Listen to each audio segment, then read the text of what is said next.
రోజు చిప్స్ ప్యాకెట్లు junk food ఎక్కువగా తింటారా? అయితే వీడియో చివరి వరకు అయితే చూడండి, మీకోసమే వీడియో. ఇంగ్లాండ్ లో ఒక అబ్బాయి 17 నుంచి 18 సంవత్సరాల వయసు ఉంటుంది అబ్బాయికి. ఈ అబ్బాయికి కంటి చూపు పోయింది. ఫస్ట్ బ్లర్ గా కనిపిస్తుంటే డాక్టర్ దగ్గర తీసుకెళ్లారు, విటమిన్ డెఫిషియన్సీ అని చెప్పేసి ఇంటికి పంపించారు, కొన్ని టాబ్లెట్లు ఇచ్చి. తర్వాత కంప్లీట్ గా కంటి చూపు అయితే పోయింది. తర్వాత డాక్టర్లకి ఏం అర్థం కాలేదు. తర్వాత రీసెర్చర్స్ వచ్చి సైంటిస్టులు కొద్దిగా రీసెర్చ్ చేసిన తర్వాత అర్థమైంది ఏంటంటే, ఈ అబ్బాయి రోజు ఫుడ్ తింటాడు కదా, రోజు తినే ఫుడ్ చిప్స్ ప్యాకెట్లు ఎక్కువ తింటాడు. చిప్స్ ప్యాకెట్లు తినడం, జంక్ ఫుడ్ ఎక్కువ తినడం, ఇవే ఎక్కువ తింటుంటాడు మామూలుగా మనం తినే ఫుడ్ కంటే. దీనివల్ల ఇతనికి విటమిన్ డెఫిషియన్సీ ఎక్కువైపోయింది. B12 లేదు, కాల్షియం లేదు, ఇట్లా బాడీలో అన్ని డెఫిషియన్స్ అయితే ఉన్నాయి.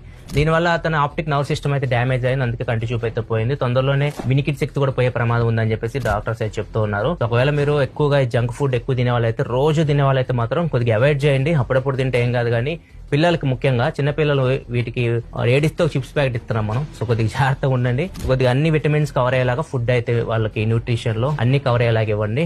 లేకపోతే మాత్రం ఇట్లాంటి ప్రాబ్లమ్స్ అయితే ఫేస్ అవుతాయి. ముఖ్యంగా పిల్లలకి ఎక్కువ ప్రాబ్లం అయితే ఉంటుంది ఫ్యూచర్ లో. ఈ వీడియోని ఎవరు షేర్ చేయాలో తెలుసు కదా, ఎవరైతే జంక్ ఫుడ్ ఎక్కువగా తింటారో, చిప్స్ ప్యాకెట్లు ఎక్కువగా తింటారో, సో వాళ్ళకి తప్పకుండా వీడియోని షేర్ చేయండి. వాళ్ళు కూడా కొద్దిగా జాగ్రత్త అయితే పడతారు.